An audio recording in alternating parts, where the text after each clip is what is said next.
Me actually experiencing it, it's somewhat traumatizing.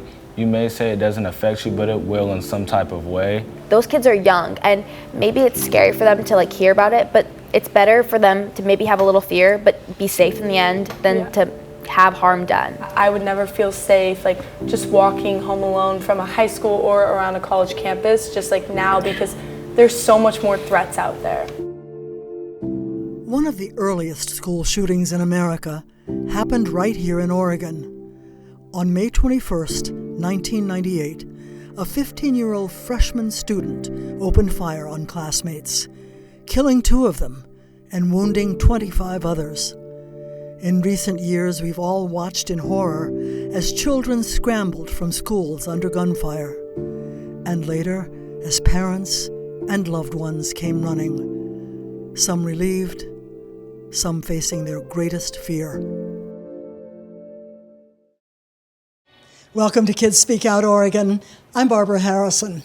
Those kids you heard at the beginning of this program are not actors. They are young Oregonians expressing their genuine, heartfelt reaction to the issue of school gun violence. Just this year alone, here in the United States, statistics show there have been at least 67 incidents of gunfire on school grounds, resulting in 23 deaths and 48 injuries nationally. It's a frightening situation, and we want to get reaction from our Kids Speak Out panel today. Let's start with you. Teddy, would you introduce yourself? My name is Teddy Latu, and I'm 12 years old. Adelaide? My name is Adelaide Harrison, I'm 12 years old. My name is Max, I'm 11 years old. My name is Skylar Bornaro, and I am 18 years old. My name is Owen, and I am 11 years old. Owen, do you know Max over there? Yeah, I know Max. He's my... Max is not only your brother, twin. But he's your twin, right? Yeah, he's my identical twin.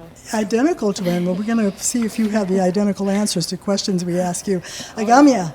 My name is Agamia Gatul, and I'm 15 years old. My name is Montrell Brazil, and I'm 17 years old. We're so glad that you all are joining us today to help shed some light on some of the things that we've seen happening since the pandemic, but before the pandemic as well. And in fact, we're talking about guns and gun violence today. And I'm happy that you're joining us to shed some light on what you feel about it. Today's panel is going to be talking about that violence I just mentioned and its impact on kids across our country. We've seen some pretty horrible things happening as kids have had to run from schools under fire, parents waiting for their kids. And what do you think about that, Montrell? Me actually experiencing it, it's somewhat traumatizing. You may say it doesn't affect you, but it will in some type of way. You've experienced it yourself, personally? Yeah, our school, we've had 2 school shootings this year. We've had 2 of them. And it affects a lot more kids than others. But like I said, with it affecting you, it can be little, it can be big. Well, I can imagine. Yeah. If you were in school. Just it'll make you more aware of your surroundings for sure. Like, you'll want to keep your head on a swivel and just make sure you're always in a safe place. And that's the effect to you. Well, that's a lot to have to think about when you're at school. Do you agree, Agamia? Am I in a safe place? When you think school's always supposed to be a safe place. Yeah, that's a terrifying thought. I've personally never been through that, and I can't imagine what that must feel like. But just even picturing that is truly terrifying. Somewhere like school, a place that should be safe and a place you should go to learn and be with your friends and have a good time, to feel like there you might be unsafe and might get hurt, that's not something that I think anyone would want to feel. Oh, and you have anything you want to say about that? Yes, so one time at my school we were playing kickball and there was a man walking by and I guess this total trying to have a full black outfit kind of. He had a mat, basically not a ski mask, but something that was covering up most of his face. And it was scary? Yeah, and he was just taking photos and everybody was worried that something was going to happen for none of the teachers saw, so for the rest of the whole week, I guess. I want to ask Skylar, do you think people are more on edge, kids are more on edge now because of some of the things that we've seen happen? Yeah, definitely, I think so. I think that 5 years ago or more, before school shootings were I'd say now there's more happening, and now it's just like creates a lot of tension and just being on edge. Like I'm a senior in high school, and like I've seen a lot of school shootings happen in high school all throughout the world, so it puts me a lot on edge. But even going into college, there's still a lot of shootings happening in college, and just like stabbings and just horrible things, and it's just really something you have to be aware about. Like I know that I would never feel safe like just walking home alone from a high school or around a college campus just like now, because there's so much more threats out there. Absolutely. And even for you, Max, have you felt any of this pressure to get yourself to a safe place and not be out there where people can hurt you? When we were on spring break, I heard of the shooting in Nashville, and I actually have a friend who just came here this year. He was from Nashville, and he actually had friends who were shot. So. Wow. But nothing has happened to you or anything that you've seen like your brother saw. Adelaide. I mean, it's so awful. Like I will be in class and I'll like hear like some like popping noise or something that might sound like a gunshot, and it's just so scary. And we have like, you know, active shooter drills and stuff where we have to hide in a corner and lock the doors and stuff. And it's really awful and really, really sad that we have to do that as kids. Teddy, have you had any experience like that? Any active shooter drills at your school? Well, as Montrell said, I've experienced it. Like I was over at like the high school for like a basketball game, and someone had just brought a gun into there, and like, or people were shooting out in the parking lot, and everybody had to like evacuate out of the high school. So, and my brother goes to the same high school as Montrell, so there's been a lot of shootings over there. Wow, that is something to have to deal with. And like I said, One second, I'll come right back to you, Owen. Yeah. being hard, it makes you think more. Like when I drive, I have a license and I'm a driver. I don't tend to sit at red lights anymore. Like I will make it to where I'm able to turn right, or like make it to where I can get out of there. I don't like sitting at lights anymore just because of the things that have happened. Like I don't feel comfortable sitting at just the stop sign where a car can pull up and possibly decide like they want to do harm to me or people around us. Just, it's hard. It makes, like I said, it makes you think a lot more. Kids have enough to worry about with school and their own personal lives, and to have another thing that they have to be worried about constantly wherever they are, like that's terrifying, and it's awful that people have to go through that now. Well, it makes you understand the mental health issues that we hear from the American Psychology Association that the kids are experiencing. Max, did you want to say something? Yeah, so I feel like a lot of it is like, if you are like, say you're in a school, this isn't actually happened to me, say you're in a school and somebody comes in with a gun, the first thing you're obviously going to do is try to get out of the building.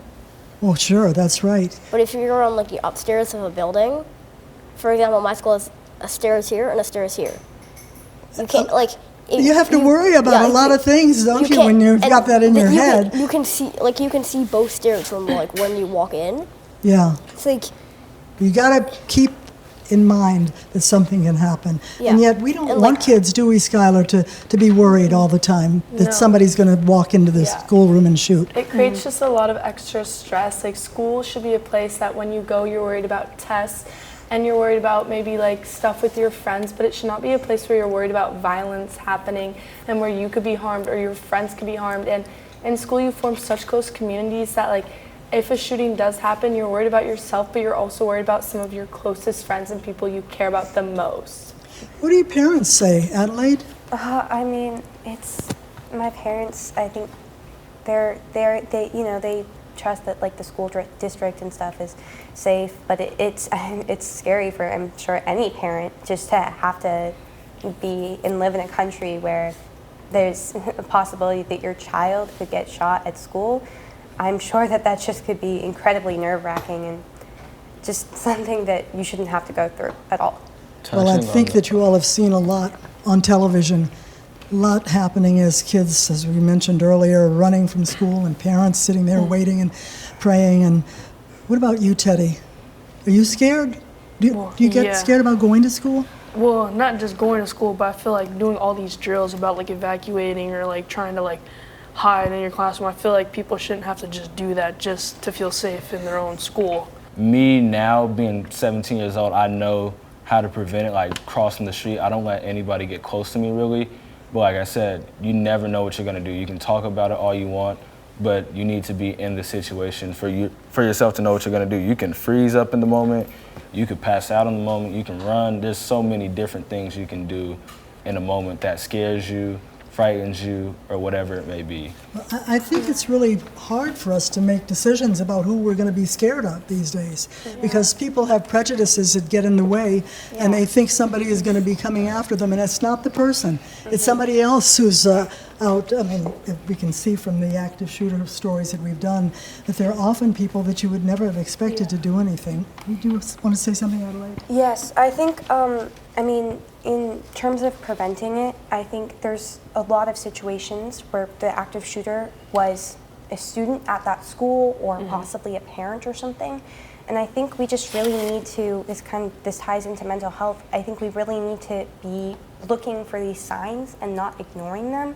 If someone is talking about like shooting up a school in any way, there should be lots of, like, we should be looking into that and seeing, because there's lots of kids who will just take their parents' gun that they have at home or whatever and use it to seriously harm people. So May I please add on to that? Sorry. We're going to take a break, and we're going to come back and continue this discussion. I think you guys have some great ideas, wonderful observations. We'll get back to you, Owen, in just a little bit.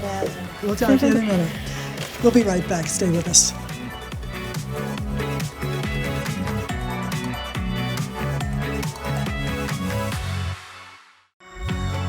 We're talking about active shooters. We've seen a lot of that lately, and you had an interesting idea. I mean, how are we supposed to look and tell what somebody is going to do? We don't know, and I think it makes it hard for us to make judgments about people. Just taking precautions. Of course, you don't want to be judgmental, but also you want to be safe at the same time. You're not going to put yourself in danger because you feel as if it's wrong. If I feel like I have a potential, like, if I feel like I could possibly be hurt, I'm not going to let it happen. I will cross the street no matter. It's not a bad thing towards you if I feel like you look dangerous maybe. It's just my precaution. There's nothing against you.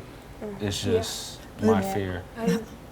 I agree with that. I think that like almost anxiety is like, it's not the best thing to have because it can cause a lot of added-on stress, but sometimes when you have anxiety, it can kind of create, like, it can help you so that you might just feel stressed that someone might just be stressing you out and you might be nervous about them, and it could cause you to, like you said, cross the street early, or like I think earlier when you said at a stoplight just to go. Like sometimes that anxiety almost works in your benefit in these situations, which is really, it's really rough that anxiety is benefiting us, but like it's kind of gotten to the point where you have to be so extra cautious. Very careful. Sorry. But does that change your life? Does it change your life having to be careful and scared? Yeah, but to add on with what Adelaide said, if it could be like the person that's shooting could be the one that goes to school. I feel like if schools like had more after school activities, there could be like, it could kind of prevent it, because like some of the kids that are like shooting it, like they might like be lonely, or like they must like be like, I don't know, like they must like not like people, or like if you have like after school activities, you can like prevent that from like, so that they can like socialize or have a reason to like not do it. But I don't, yeah. To go Adelaide, off of what? did you want to say something, Adelaide? Sure. I mean, I think for your question or comment or whatever, I think just it's a really tricky thing because it's a fine line, right? Would you rather do like active shooter drills and stuff and have kids be prepared and have, you know, whatever more possibility of them surviving in the act that there might be a school shooter, or do you have kids, you know, not have that as much, but also have less anxiety and stress and being like so young, because they really are, they're doing it in elementary schools and stuff, and it is needed, but it's also, you gotta think like, what's, you know, the risk compared to just living with that, like being so young. What about living with that? Do you have bad dreams, Max? Do you think about what could happen in school? Or? I mean, I've definitely thought about it. I don't think I'll ever like have I've never had a bad dream about it. I've definitely thought about what would happen. Yeah. But I feel like my school is I feel like my school is safe, so I don't feel worried. Skylar. How about you? Do you feel like has it changed your life in any way, what we've seen on television? Do you feel like you don't want to even go out? Yeah, I definitely think that it has added some extra nerves into my life. Luckily, I do feel pretty safe at my school, but you never really know the person who could do it. Like, the signs are so hidden and can be so like suppressed, and it could take one moment for someone to just almost snap and do something like shooting at a school, and it's just horrible. And even for kids who are in elementary school, we've seen nationwide that there have been instances where kids in elementary schools have been harmed too, and it's so sad to think that someone so young is having to go through that. So I think that's just showing that you really never know what could happen. And you don't know who to be afraid of. There was a story in Virginia recently, a 6-year-old with a gun in school. Yeah. Do you blame the whole situation on guns being too available, or is that not the problem? In that situation, I'd probably put that on the parents. It shouldn't be that, like as a 6-year-old, I know he didn't walk into a gun store and buy it. He got that from his house. Yeah. So parents, you guys have to do better. And with the gun safety, there are kids who get taught young how to use it, so that can either help prevent it or just keeping it away from them. A 6-year-old should never be able to do that, because obviously it was wrong when you're thinking about that. There definitely should just be like a lot more importance on, if you have a gun, just like thinking about your family, the people around you, who has access to it, and like kids with guns at their houses being taught early how to use it, like the things that they could do, you never know. Like a little kid, they're still developing, they're still learning, and so having that potential to like do harm on someone, and they don't even know, like they're probably not thinking about like what could actually happen, but because they have access to it, terrible things could happen, and it's not really their fault, it's more like their environment. What do you think? Should a 6-year-old be able to have a gun? No, I think part of it is not the 6-year-old, but the Second Amendment to the U.S. Constitution. Any person above, any adult can own a gun, which at the time was understandable. We were at war with the British Army, and at the time, a gun could shoot once, takes them 2 minutes to reload. Like, you're not going to killing like 10 people. It's also so bulky and big, you can't bring it to like a school. Well, a semi-automatic especially would be really ridiculous to have sitting around the house where a 6-year-old could get it. But I think that this was a small firearm that he used to probably just like a pistol. shoot his teacher. Like Adelaide, do you have any feelings about this? Mentioning the Second Amendment, I think that's an argument a lot of people bring up in like the Constitution and stuff, and they say, whoa, well, you know, like what about the Second Amendment? I think that we should be able to discuss that. Like, we should be able to talk that. I don't think that every American should have the right to own a gun, because there are many Americans who have pasts of violent domestic abuse and just violent outbursts, and also having mental health issues and things like that. Or you can, I mean, it might not be their fault always, but it shouldn't be like a right. I think there needs to be a lot more laws and regulations and things like that, because I mean, if a 6-year-old can get it, then obviously the parents aren't keeping their guns safe enough, and I just think that's, you know, something we need to do. And does all this lead to depression in teens and kids, do you think, Teddy? That kids having to think about these kinds of things at this age?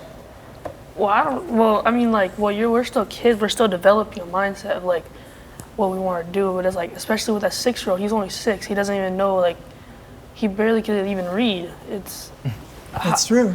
So I don't think, why would he want to do it? Or, I don't know. It's just like.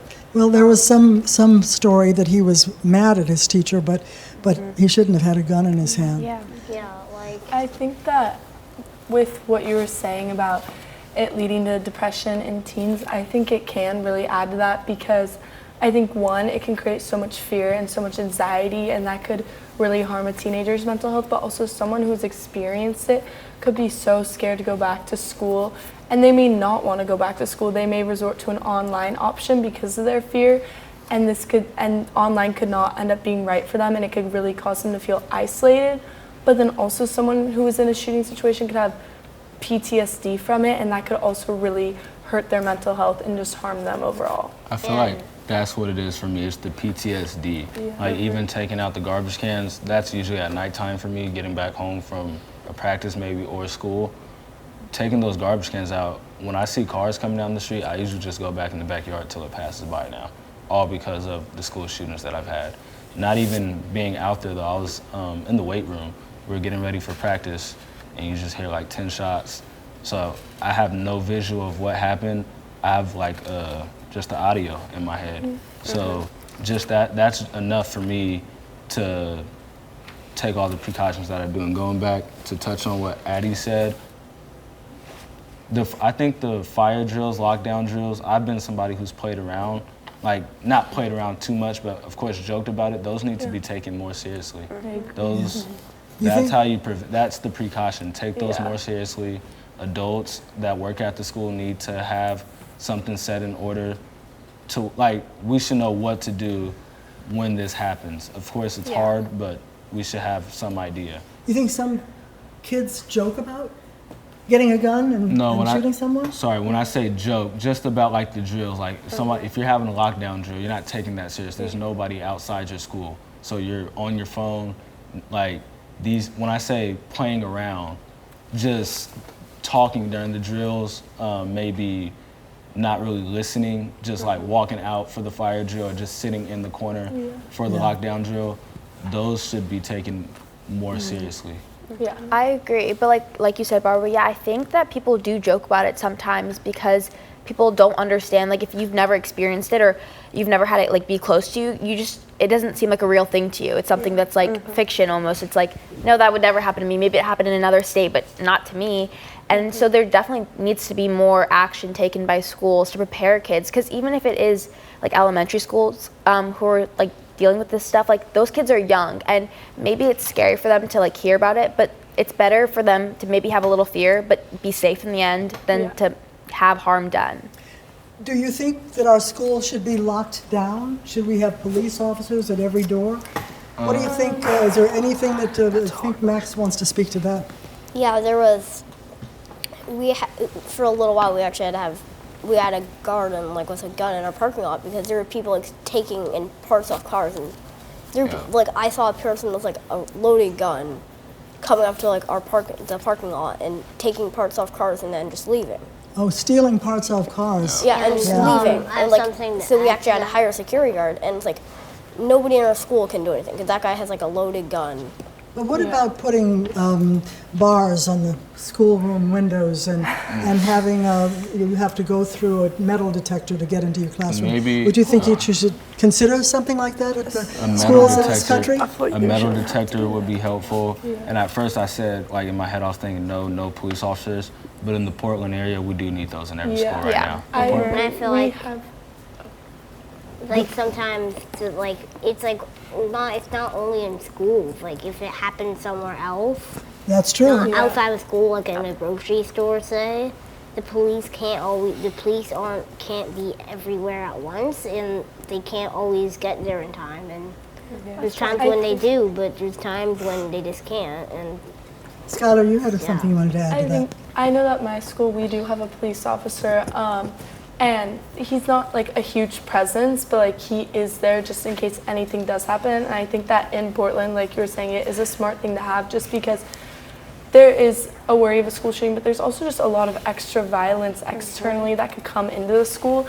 And so I think it is good to have a police officer, maybe not one at every single door, but just one who's ready to jump into action if anything does go wrong. Yeah, well, we worry about copycats, and sometimes we think that if when one of these shootings happen that we may see another one because somebody wants to be in the news. We touched on like gun access. People don't really know, and I found out a couple months ago, when these shootings happen, police aren't like encouraging it, but they're saying maybe like consider getting a firearm to protect your family, because right now that is also needed. I feel like in my opinion, I wouldn't speak for anybody else, but in my opinion, getting so you think we had one shooting in my 17 years of life on our block, and the police officer told my dad, get a concealed weapons permit. And my dad has taken gun classes and taken things. He took me to the range one time, and I feel like that's needed with an older kid. Thanks, Montrell, for sharing that very personal experience. And thanks to all of our panelists for joining us for this conversation today. It's a very alarming situation for all of us. Hearing the kids' perspective, we get some real understanding of what it's like to be a young student with the fears and anxieties they face just walking into a classroom.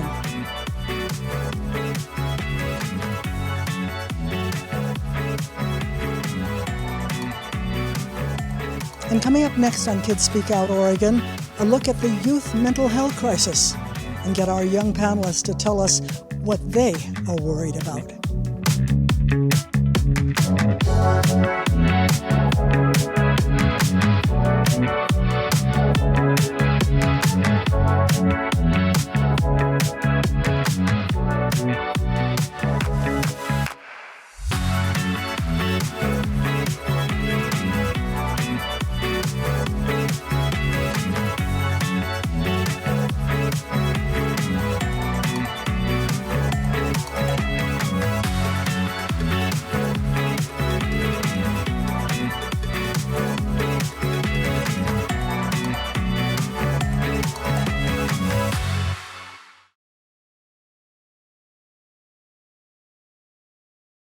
Watch Kids Speak Out, the show where kids across the Northwest come together to talk about the issues and challenges facing them today. I'm Barbara Harrison.